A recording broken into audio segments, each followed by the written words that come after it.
Hi అండి. ముందుగా అందరికీ మదర్స్ డే శుభాకాంక్షలు.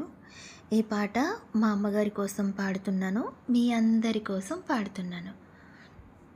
అమ్మ పాడే జోల పాట అమృతాని కన్న తీయనంట.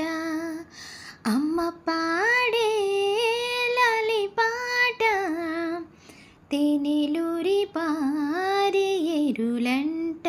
నిండు చాపిలి చూపించి రెండో బుగ్గను గిల్లేసి, నిండు చాపిలి చూపించి గోటితో బుగ్గను గిల్లేసి, ఉగ్గును పట్టి మోయలలోపే అమ్మ లాలనా